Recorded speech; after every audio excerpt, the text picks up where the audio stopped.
오늘 본문 룻기 3장은 룻기의 클라이막스라고 할 수 있습니다. 룻기는 4장으로 되어 있는데 마치 한 편의 영화를 보는 것과 같죠. 저는 오늘 설교 제목을 룻의 순종이라고 잡았지만 만약에 영화라면 룻의 프로포즈 이렇게 했을 것 같습니다. 오늘 내용이 정말 흥미진진한데요. 1절부터 5절까지는 나오미가 룻과 보아스의 결혼을 계획하는 장면이고요. 6절부터 13절까지는 룻이 보아스에게 청혼하는 장면입니다. 우리 한국 사람의 정서로서는 여자들이 힘을 합해서 결혼을 계획하고 저돌적으로 그렇게 청혼한다는 것이 좀 낯설고 놀랍기도 하지만 당시 이스라엘의 문화와 관습으로서는 적합한 가능한 일이었습니다. 하긴 그렇지만 요즘 청년들도 보면 예전과는 달라서 우리 때하고 라떼하고는 달라서 정말 그 여자들도 더 적극적인 것 같습니다. 저희 아들과 며느리는 교회에서 만나서 결혼을 했는데요. 먼저 저희 며느리가 저희 아들이 마음에 들어서 1살 연상인데 교회 누나였어요. 그런데 너 한번 딱 한 달만 기도해보고 나랑 사귈지 답을 달라고 해서 정말 저희 아들이 또 순진하게 딱 한 달 기도하고 그리고 누나랑 이제 사귀겠다고 해서 결혼까지 이제 골인을 했습니다. 네. 자, 이제 그 룻과 보아스의 만남, 그것이 2장에서 이루어지고 있죠. 룻과 보아스의 만남도 하나님의 섭리 가운데 이루어진 만남이었습니다. 그리고 또 3장에는 룻이 또 보아스에게 청혼하는 것인데 이것도 사실 하나님의 섭리 가운데 이루어진 일이었다라는 것을 볼 수가 있습니다. 자, 이제 1절을 보시기 바랍니다. 1절 보시면 어느 날 나오미가 룻에게 내 딸아, 내가 잘 살 수 있게 너를 위한 안식처를 알아봐야 되겠다라고 제안을 하죠. 그런데 여기서 안식처라는 것은 룻의 결혼을 의미하는 것입니다. 그런데 이 나오미의 모습이 1장에서와는 굉장히 다른 모습을 볼 수가 있어요. 1장에서는 나오미가 며느리들에게 네 살 길을 네가 알아서 찾아서 가라 이렇게 권면을 하죠. 거기에 비하면 지금은 나오미가 아주 적극적으로 그 룻의 결혼을 추진하고 있는 것을 봅니다. 1장에서는 굉장히 자신의 삶에 대해서 비관적이고 또 낙심하고 절망적인 모습의 나오미였다면 지금 3장에서는 변화된 모습, 그렇게 정말 이제는 자신의 삶을 비관하지 않고 자신의 주어진 삶 가운데서 어떻게 해서든지 그 주어진 삶에서 그 시간을 뚫고 정말 하나님의 도우심을 구하는 그런 나오미의 모습을 볼 수가 있습니다. 그런데 이처럼 나오미가 변화된 이런 변화에는 두 가지 가능성이 있기 때문이었습니다. 첫째는 보아스가 룻에게 베푼 호의, 그것을 2장에서 보았기 때문이고, 또 둘째는 보아스가 나오미의 친족이었기 때문이었습니다. 당시 이스라엘 사회에서는 제가 첫 번째 설교에서 말씀드린 것처럼 수혼 제도라는 게 있었습니다. 수혼 제도는 다른 말로 하면 형사 취수 제도인데 형이 죽으면 대신 형수를 취해서 또 그 아내로 삼을 수 있다라는 제도였습니다. 형제 중 한 명이 결혼을 했는데 자식이 없어 죽었다 치면 그 남은 그 아내를 형이나 동생이 대신 취하여서 아내를 삼는 것이죠. 그 창세기에 나오는 유다와 다말의 스토리, 그것도 수원에 얽힌 이야기입니다. 우리 생각으로는 어떻게 그런 관습이 있나 참 이해하기 어렵지만 당시 이스라엘에서는 또 그 홀로 된 과부를 보호하기 위한 그런 사회적 약자를 위한 제도였다라는 것을 알 수가 있습니다. 자, 이제 그 나오미는 아주 치밀한 계획을 세웁니다. 머리를 잘 썼어요. 그래서 룻에게 첫 번째 지시를 하는데 그것이 3절입니다. 3절을 보시면 몸을 씻고 기름을 바르고 제일 좋은 옷을 입고 타작마당으로 내려가거라 이렇게 룻에게 지시를 하는 것입니다. 자, 그런데 보통 여자가 목욕을 하고 기름을 바르고 제일 좋은 옷을 입고 단장을 한다는 것은 언제 하는 거예요? 신부가 결혼을 준비할 때 하는 모습이죠. 그런데 여기서 룻의 단장은 결혼식 때의 그 신부가 단장하는 것과는 좀 다른 의미가 있습니다. 이것은 이제는 더 이상 네가 과부로서 살지 말고 과부의 상복을 벗고 죽은 남편에 대한 애도의 시간을 끝내고 묵은 과거의 일을 청산하고 새로운 인생을 시작해라 라는 의미입니다. 여러분, 일반적으로 배우자가 죽거나 사랑하는 가족들이 먼저 세상을 떠나면 느끼는 감정의 그 단계가 5가지 단계가 있다라고 심리학자들은 이야기를 합니다. 처음에는 그것을 받아들이기가 어려워서 부인하다가, 그 다음에는 그 사실이 본인에게 주어졌다는 것이 너무 힘들어서 분노하다가, 그 다음에는 그 사실을 받아들여야 되기 때문에 협상을 하다가, 그 협상을 하는 과정에서 우울이 따라오다가 결국 수용하는 단계, 이렇게 부인하고 또 분노하고 협상하고 우울해하고 또 그러다가 수용하는 그런 단계의 과정을 밟는다고 합니다. 이것은 무슨 말이냐?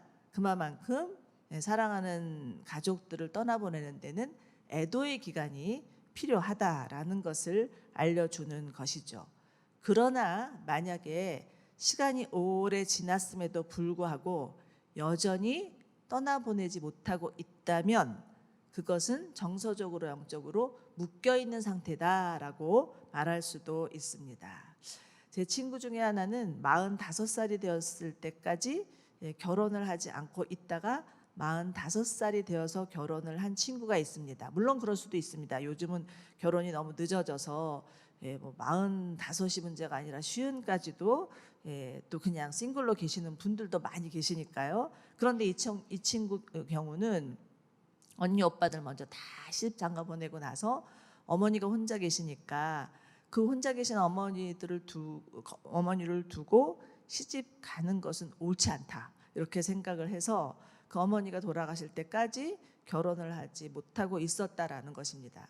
그런데 나중에 알고 보니까 그것은 표면적인 이유였고 자기 내면에서는 내가 이렇게 어머니를 두고 결혼을 하는 것은 불효하는 것이야 라는 그런 생각에 매여 있어서 그런 소리가 자꾸 마음에서 들려서 결혼을 자꾸 거부했다라는 거죠.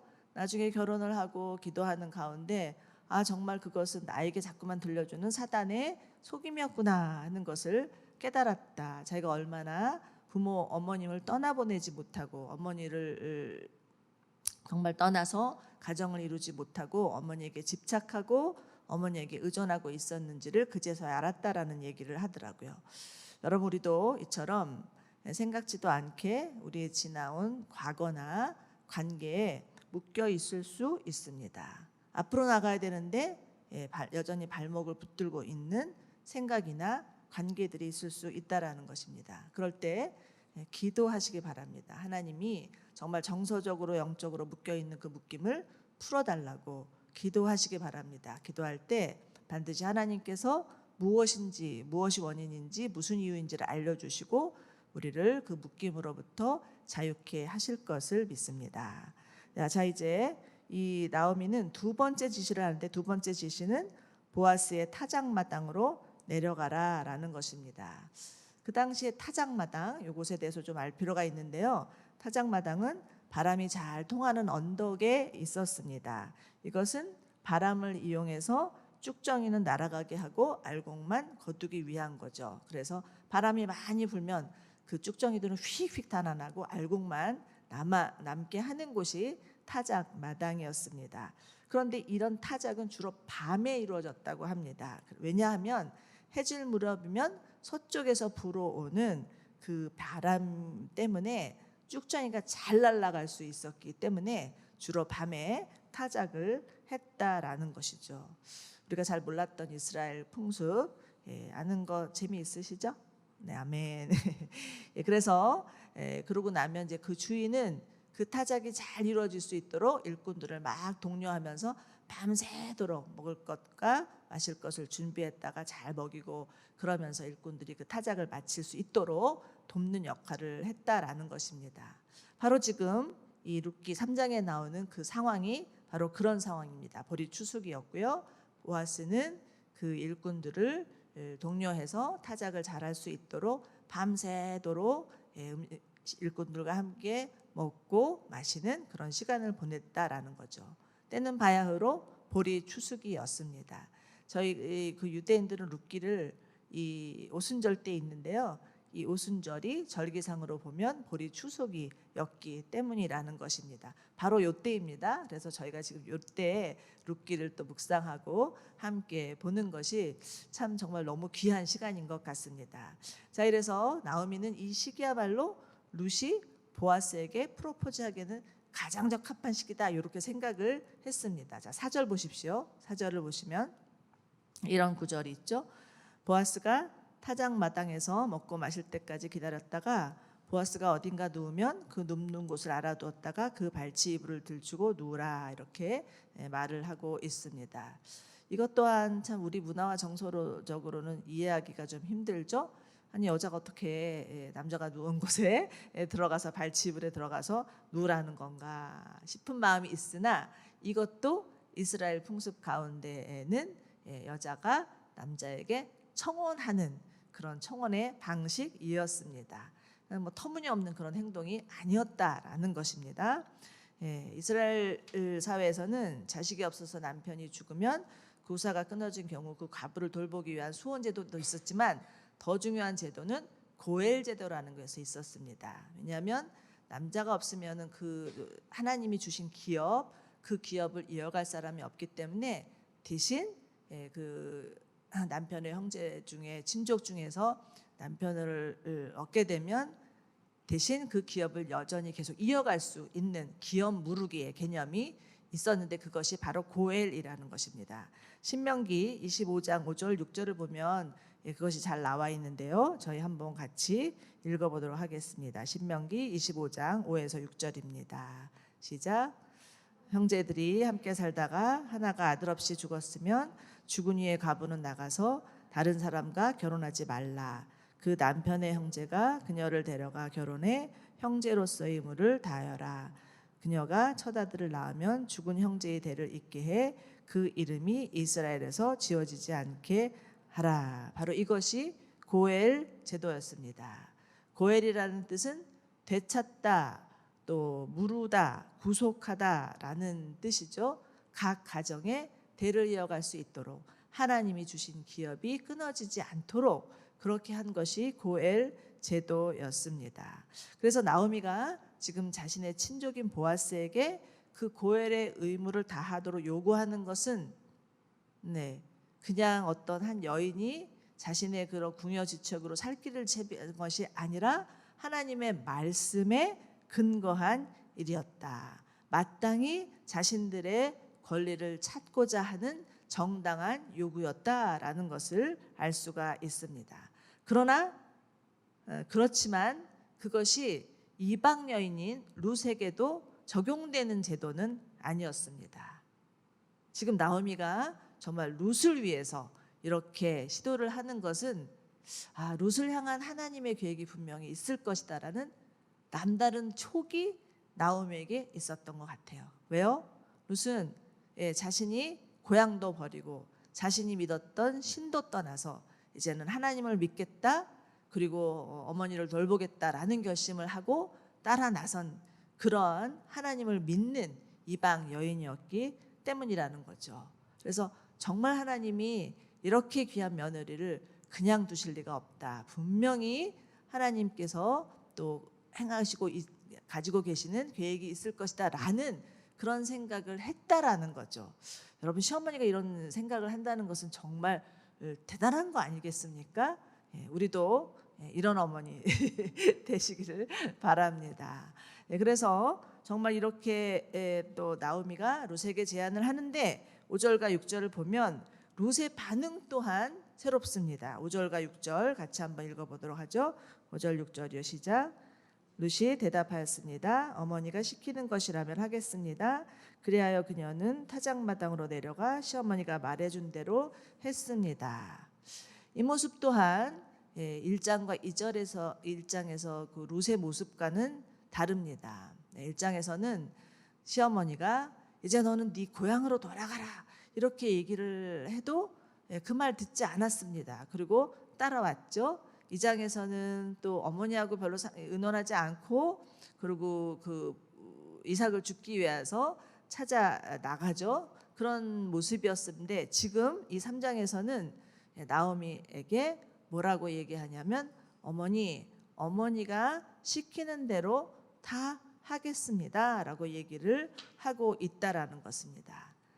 거기 나오미가 계획한 것에 토를 하나도 달지 않고 그냥 그대로 순종하겠다라고 말하고 있는 거죠.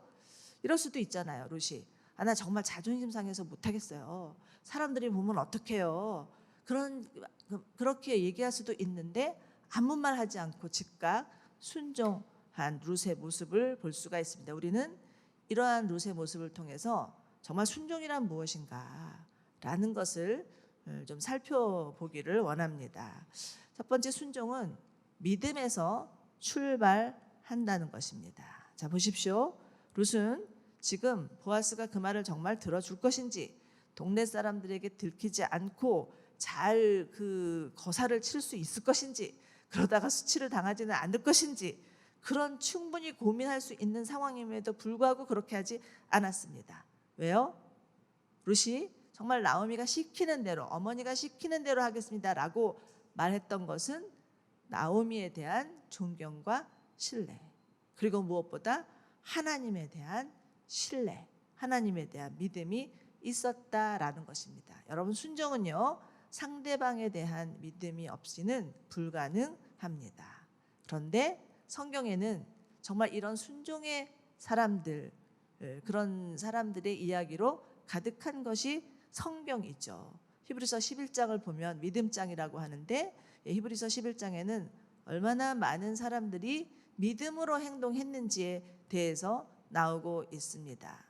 여러 사람이 나오지만 우리가 잘 아는 몇 사람의 예를 들어보아서도, 노아는 정말 비 한 방울 내리지 않는 그런 상황에서 하나님께서 방주를 지으라고 했을 때 방주를 짓습니다.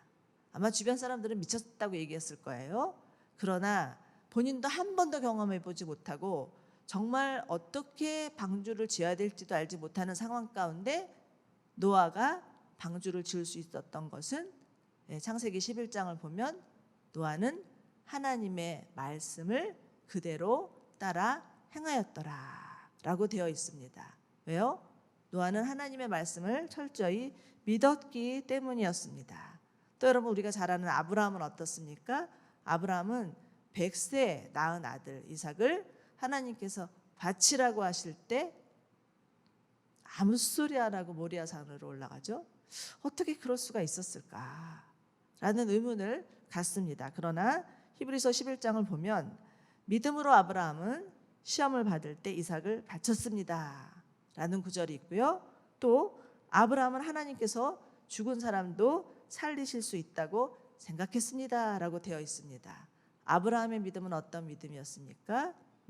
하나님이 약속하신 대로 하나님이 반드시 너와 너의 자손을 통해서 모래알처럼 많은 민족을 이뤄주겠다라는 약속을 해주셨기 때문에 그 약속을 믿는 믿음으로 하나님이 지금 이삭을 바치라고 해도 반드시 살려주실 거야 라는 그런 부활신앙이 아브라함에게 있었다라는 것입니다. 이뿐입니까? 히브리서 11장에는 정말 하나님을 믿었던, 믿음으로 행했던 수많은 사람들의 이야기가 나오고 있습니다. 이들이 처한 환경은 다 달랐습니다. 하나님이 요구하시는 믿음의 그 모습들도 다 달랐습니다. 그러나 동일한 것은 하나님을 신뢰하였다라는 것입니다. 여러분, 하나님의 나라는 하나님의 말씀이라면 정말 목에 칼이 들어와도 믿는 자, 그 하나님을 신뢰하는 자, 그 자들을 통해서 이루어지는 나라입니다. 예수전도단의 그 유명한 강사 조이 도우스라는 분이 있습니다. 그분이 쓴 책이 하나님을 경외하는 삶이라는 책인데, 거기서는 순종에 대해서 이렇게 얘기하고 있어요. 순종은 하나님이 말씀하실 때 즉시 온전히 기쁘게 하는 것이다. 주저하거나 마지못해 하거나 억지로 한다면 그것은 반쪽짜리 순종이다. 만약에 정말 순종하려고 하는데 반은 하고 반은 하지 못하고 있다면 그 나머지 반도 마저 순종해라. 그리고 지금 주저하고 있다면 그 자리에서 순종해라. 나중에 조금 있다가 이렇게 핑계하지 말라. 이렇게 말하고 있습니다. 또 거룩한 순종이라는 책이 있습니다. 그 책은 제가 참 좋아하는 책인데 토마스 켈리라는 분이 이런 말을 했습니다. 전적인 순종은 자기 자아를 잊어버리는 순종이다. 자기 포기란 하나님의 소유가 되었음을 의미하는 것이다. 여러분의 자아 전부를 하나님 앞에 내어드리는 것이 순종이다. 이렇게 표현하고 있습니다. 여러분, 근데 정말 우리가 순종이 어려운 것은요, 하나님의 음성을 듣지 못해서가 아니죠. 우리 안에 있는 하나님의 다스림을 받지 못한 자아, 내 육체의 소욕대로 살고 싶어하는 자아가 죽지 않았기 때문이라는 거죠. 갈라디아 5장 보면 그리스도께 속한 사람은 그 정과 욕심을 십자가에 못 박습니다 라고 말하고 있는데요, 이 구절을 영어 성경으로 보면 현재 완료형으로 되어 있습니다. 십자가에 못 박는 것은 이미 과거에 못 박은 것도 아니고 앞으로 못 박을 것도 아니고 날마다 매 순간 삶 가운데 우리 자아를 십자가에 못 박아야 한다라는 것을 얘기하고 있는 것이죠. 그런데 여러분, 우리가 우리의 자아를 십자가에 못 박는 것, 우리의 자력이나 우리의 노력으로 가능한가요? 그렇지 않습니다. 아무리 내가 내 자아를 십자가에 못 박고 싶은 마음이 있다 할지라도 되어지지 않습니다. 그러면 무엇이 방법입니까? 갈라디아 5장에서는 다시 얘기하죠. 성령을 따라 행하십시오. 그러면 육체의 욕망을 채우려고 하지 않게 될 것입니다 라고 말씀하고 있습니다. 오늘 저희 성령 강림 주일이었죠. 네, 성령 강림 주일이어서 성령님이 오셨구나 라고 생각하면서 감사할 뿐만 아니라 정말 우리 가운데 오신 성령님으로 말미암아 우리가 더 이상 육체 가운데 살지 않을 수 있다라는 믿음을 가지셔야 합니다. 그래서 정말 우리의 노력으로 하는 것이 아니라 우리에게 찾아오신 그 성령님, 그 성령님을 초대함으로 말미암아 그 성령께서 내 안에 오셔서 나를 다스리시고 나를 고치시고 나를 만지시고 새롭게 하신다라는 그런 믿음을 가지시기를 바랍니다. 그럴 때 성령께서 오셔서 하시는 거예요. 우리가 할 일은 성령을 구하고 성령을 초청하는 일. 주님, 정말 성령을 보내주셔서 감사합니다. 성령님을 날마다 내 삶 가운데 초청합니다. 그 성령께서 오셔서 나를 다스려 주시옵소서. 내가 할 수 없는 내 안에 있는 수많은 정과 욕심을 성령님이 오셔서 다스려 주시고 데워주시고 새롭게 하여 주시옵소서라고 기도할 때 우리 안에 이미 오신 성령께서 그 새로운 일들을 행하실 것을 믿으시기 바랍니다. 네. 자, 이제 두 번째, 순종은 하나님의 말씀에 대한 복종입니다. 자, 룻은 이제 나오미의 지시대로 타작을 다 마친 뒤에 자리에 누워있는 보아스에게 살그머니 찾아가서 그 발치 이불을 들치고 눕습니다. 이때 보아스가 깜짝 놀라죠. 너무 느닷없는 해프닝이 벌어지니까 이게 도대체 무슨 일인가 라고 놀랍니다. 그때 룻이 보아스에게 이렇게 얘기합니다. 9절입니다. 저는 당신의 여종입니다. 당신이 저를 맡아야 될 친척이니 당신의 옷자락으로 저를 덮어 주십시오. 조금 우리가 생각할 땐 좀 발칙한 것 같죠? 그러나 이 또한 하나님의 말씀에 근거한 행동이었습니다. 당신의 여종이라 하면요, 당신의 부인이 될 자격이 있습니다 라는 뜻이었고요, 당신의 옷자락으로 저를 덮어주십시오라고 하는 것은 당신이야말로 나의 기업을 물을 자입니다 라는 요청이었습니다. 이처럼 담대한 룻의 청혼, 이것은 사실 자기 그 육신의 안일만을 위한 것도 아니었고 시어머니를 따르는 맹목적인 그런 행동도 아니었고 하나님의 말씀에 근거한 행동이었다라는 것입니다. 여러분, 우리가 누가복음 1장을 보면 예수님의 어머니 마리아가 성령으로 잉태해서 아기를 낳게 될 것이라는 그런 천사의 말을 듣고 뭐라고 얘기합니까? 주의 말씀대로 이루어지이다. 마리아가 이처럼 그 천사의 말을 받아들일 수 있었던 것은 그것이 하나님으로부터 온 말씀이었기 때문이라는 것입니다. 사랑하는 여러분, 하나님의 말씀은 그 어떤 상황 가운데서도 우리 가운데 가장 베스트임을 믿으시기 바랍니다. 하나님이 말씀하시는 순간 그 수혜자는 누구냐? 바로 우리 자신이라는 것입니다. 그런데 우리는 자꾸 하나님이 말씀하실 때 우리의 형편, 우리의 처지, 우리의 입장을 묵상하면서 주저앉을 때가 많죠. 하나님의 말씀보다는 내 경험, 내 생각, 내 판단이 앞설 때가 있습니다. 정말 우리의 문제는 하나님의 음성을 듣지 못해서가 아니라 들어도 순종하지 못하기 때문에 있습니다. 아마 여러분들 가운데도 하나님이 순종하라, 정말 순종해야 된다라고 말씀하시는 영역들이 있을 겁니다. 알면서도 잘 안 되는 거죠. 알면서도 잘 안 되면서 계속 마음에서 갈등하고 씨름할 수 있습니다.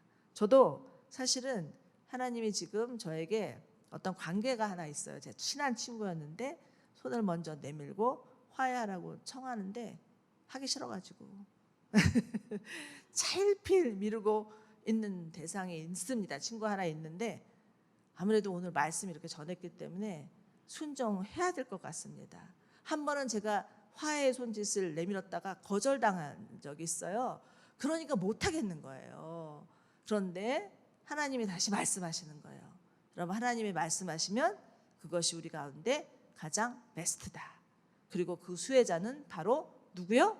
나다. 이렇게 생각하시면서 주님의 말씀에 순종하시는 여러분들 되시기를 바랍니다. 하나님의 말씀은 우리의 생각과 다릅니다. 우리의 생각보다 훨씬 크고 높고 깊다라고 이사야서에서는 말씀하고 있죠. 그 하나님의 말씀에 순종할 때 우리 가운데 우리가 상상했던 것 이상의 일들이 벌어질 수 있다라는 것입니다. 여러분, 순종은 분명히 거룩한 열매를 낳습니다. 이것을 믿으시고 주님의 말씀 앞에 나의 생각과 다를지라도 순종하는 저와 여러분이 되시기를 축원합니다. 세 번째는요, 순종은 하늘의 축복입니다. 10절인데요. 10절도 같이 한번 읽어보겠습니다. 시작. 그가 말했습니다. 내 딸이여, 하나님께서 당신에게 복 주시기를 빌겠소. 당신이 빈부를 막론하고 젊은 사람을 따라가지 않았으니 당신의 아름다운 마음씨는 지금까지 보여준 것보다 더 크오. 자, 여기서 아름다운 마음씨는 개역개정으로 보면 인내라고 번역되고 있고요. 히브리어로는 헤세드입니다.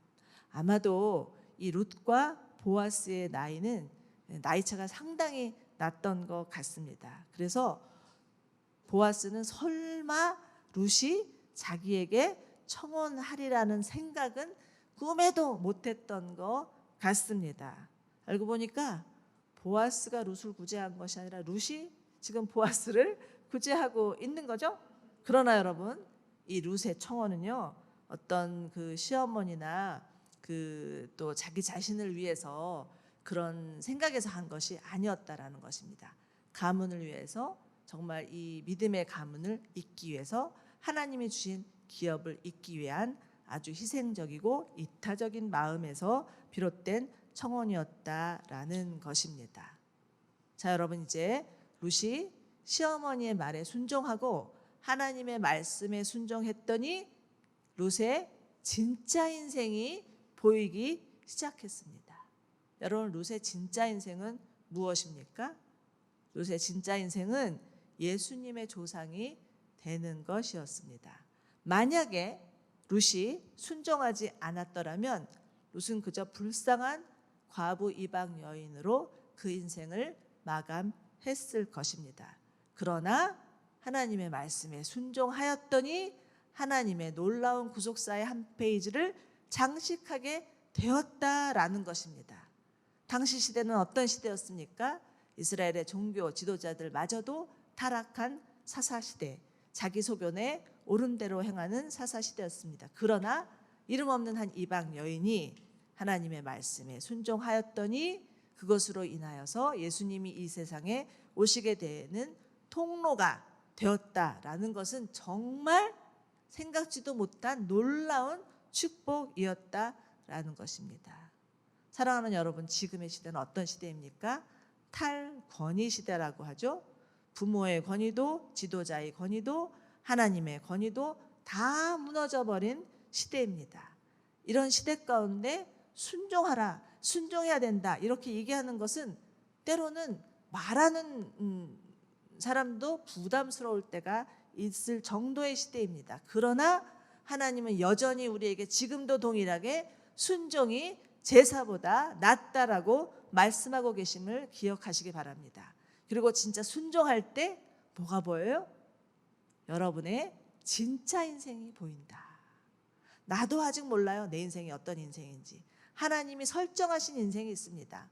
하나님이 태초부터 창세 전에 우리를 택하셔서 이 땅에 보내실 때부터 생각하신 우리 인생을 향한 선하신 계획들이 있습니다. 미처 몰라요. 그러나 어떻게 알게 되느냐? 우리가 하나님의 말씀에 순종할 때 그 계획을 알아갈 수 있는 거예요. 순종할 때 우리의 진짜 인생이 보이기 시작한다라는 것입니다. 히브리서 5장 8절 9절에서는 예수님의 순종에 대해서 말씀하고 있습니다. 이렇게 말하죠. 예수님은 아들이신데도 고난을 당하심으로 순종을 배우셨다. 예수님께 순종하는 모든 사람들에게 영원한 구원의 근원이 되게 하심이 위엄이었다라는 얘기를 하죠. 여러분, 우리는 모두 다 예수님의 순종 때문에 구원받은 자들입니다. 예수님이 십자가의 죽으심을 온전히 받아들였기 때문에 우리 가운데 놀라운 구원의 은혜가 주어졌다라는 것입니다. 그러면 우리는 어떻게 살아야 합니까? 우리 또한 그 예수님의 순종처럼 우리도 순종하는 삶을 살아야 한다는 것입니다. 그럴 때 우리 또한 하나님의 나라에 온전히 들어갈 수 있는 축복을 누리고 우리 가운데 허락하신 하나님의 진짜 인생이 무엇인지를 보기 시작하게 될 것이다 라는 것입니다.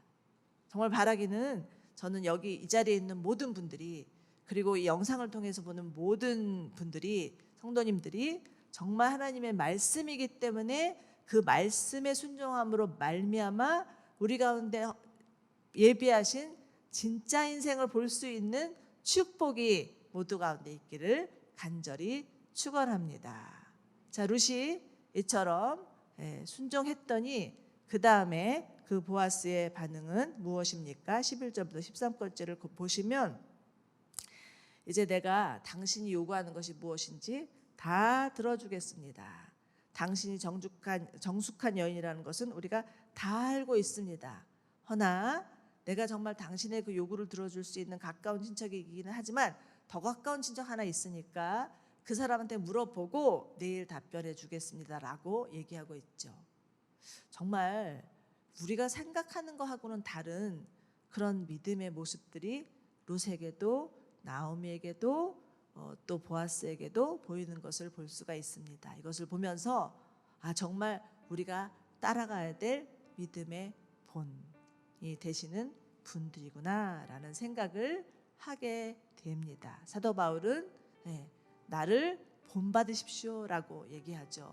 그리고 예수님을 본받으십시오라고 얘기합니다. 우리가 따라야 될 대상은 예수 그리스도, 정말 하나님의 말씀에 순종한 예수 그리스도입니다. 룻과 나오미와 보아스는 그 예수님의 순종을 보여주는 예표이죠.